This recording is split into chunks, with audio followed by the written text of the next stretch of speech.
Here are 3 wealth-building strategies of the rich and the savvy. Strategy number 1 is how to increase your income and your estate. We're going to use the example of Marvin, a 77-year-old with an investment portfolio of bonds worth $500,000. Marvin's current average yield on his bonds are 4.5%. This means that Marvin is receiving investment income from this portfolio of $22,500 per year. Marvin wants to leave more money to his heirs, but he would also like to increase his income. Now the question is, how can Marvin accomplish both objectives without taking more risk with his investments or depleting his principal? Marvin looks into a strategy that may allow him to increase his income from his investment portfolio and guarantee his heirs a tax-advantaged $500,000 inheritance. This strategy involves a $500,000 medically underwritten pension for life and a $500,000 life insurance policy. Now Marvin uses his investment portfolio to buy a $500,000 medically underwritten pension that pays him $60,943 annually for life. Now though Marvin was 77 years old, he was determined to have the health of an 80-year-old, and this in effect increased the pension payout. Now Marvin also buys a $500,000 life insurance policy to replace the asset to his heirs completely income and estate tax-free. Now, in order for the life insurance benefit to be inherited tax-free, an irrevocable trust may need to be utilized. The premium for Marvin's $500,000 life insurance policy is $29,159 per year. Now, Marvin will pay the premium from the increased income he receives from his investments. By utilizing this strategy, Marvin may be able to increase his spendable income and provide a tax-advantaged $500,000 inheritance to his heirs. Now let's take a look at Marvin's situation before implementing our strategy. His gross income from bond interest was $22,500. He had no insurance premium, so that left him with a net income of $22,500. But he had no tax-advantaged inheritance for his heirs, so the size of his inheritance was only $250,000. And this is because of his $500,000 in bonds were going to be subject to estate taxes, which we illustrated here at only 50%. That could be higher in the future. So here's what Marvin's situation may look like after implementing this strategy. His gross income from the pension will be $60,943. He'll have an insurance premium of $29,159. And that leaves him with a net income of $31,784, which is almost $10,000 more than he had before. Now this leaves him, though, with a tax-advantaged inheritance to his heirs, so the size of his inheritance will go up now to $500,000. Now let's do a side-by-side comparison of each strategy. You'll notice that his gross income went way up from receiving the pension, but of course he's got an insurance premium, which is $29,159. But that still leaves him with a much higher net income, almost $10,000, which he'll receive every year for as long as he lives. Now, in addition to that, when he dies, he's going to have a tax-advantaged estate to his heirs. And that'll double the size of his inheritance from $250,000 to $500,000. Now, how does Marvin find out if this strategy is feasible, given his situation? Well, we run a feasibility study on Marvin, and he gets quotes on a medically underwritten pension and a new life insurance policy. Now let's look at strategy number 2, possible funding for the grandchildren's college education. Let's look at the situation of Joe, age 72, and Ruth, age 67, who have 6 grandchildren. Ideally, they'd like to help the children with the cost of a college education. They just don't know if they want to permanently part with some of their assets in order to do it. Now, how might they be able to help their grandchildren pay for their college education with no out-of-pocket cost to them? Joe and Ruth decide to do a feasibility study.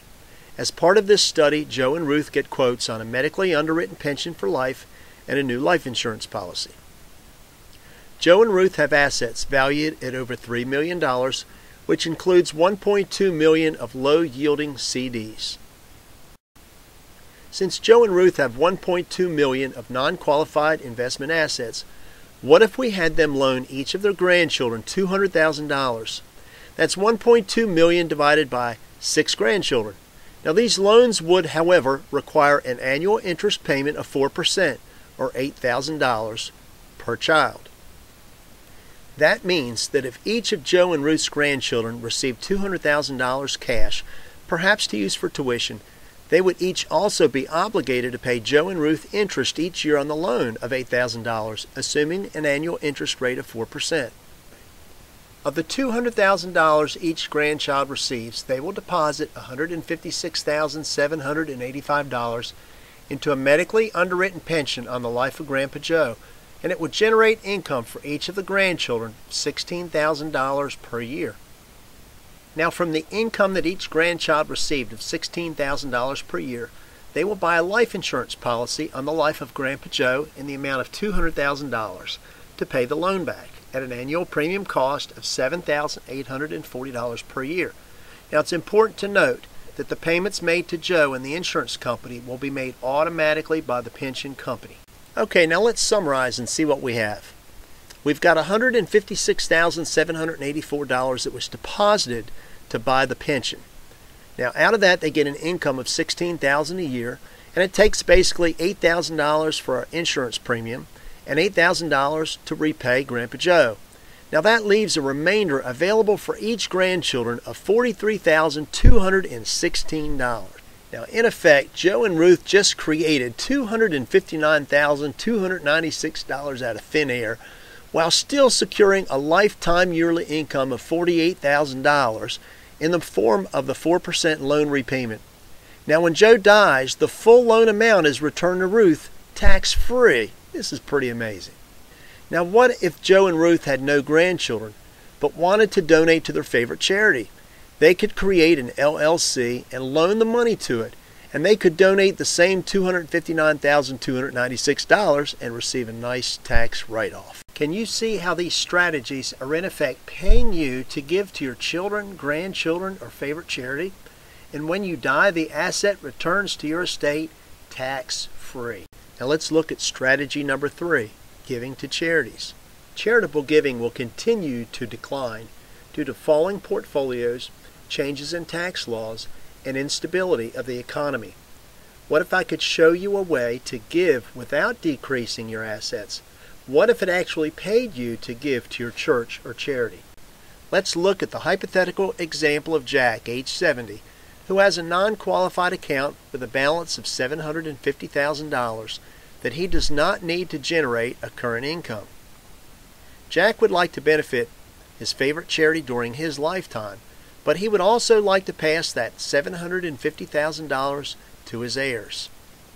Jack decides to buy a pension that will pay him an annual income of $70,100 for the rest of his life. Of the annual after-tax income payment that Jack receives of $63,938, Jack is going to use $26,969 to pay the premium on a life insurance policy, with the death benefit of $750,000 to replace the value of his current asset. This leaves $36,939 per year for Jack to use as he wishes. In this case, Jack is going to use $30,000 to give to his favorite charity every year, resulting in a charitable deduction of $15,000 each year the donation is made, resulting in a $4,527 tax reduction for his donation. So Jack has created an after-tax annual benefit to his charity in the amount of $30,000 per year and provided a life insurance policy to replace his asset and has increased his after-tax income by $4,527. Not bad for a day's work. Also, the beneficiaries of the life insurance death benefit will receive the proceeds of the $750,000 income tax-free. So let's review. Jack leaves a tax-free benefit to his heirs of $750,000, which replaces the original asset at the end of Jack's life. Now he's able to contribute an annual donation of $30,000 for the remainder of Jack's life. And in addition, he's received an extra $4,527 due to tax savings. To explore the possibilities, all we need to do is obtain medical records and complete a feasibility study. No applications are required. Results take 8 to 12 weeks. The study is reviewed by a team of experts who negotiate with the insurance companies. Now, all it takes is an asset of $200,000 or more. Possible sources of income include a house, real estate, IRAs, CDs, large insurance policies, stocks and bonds, or annuities. The purpose of the feasibility study is to review your estate plan, find more income, reduce or eliminate your taxes, pass on more money to your estate, enable you to donate more and leave a legacy. Pension payouts are highest of those ages 68 to 80. Let's see what we can do for you.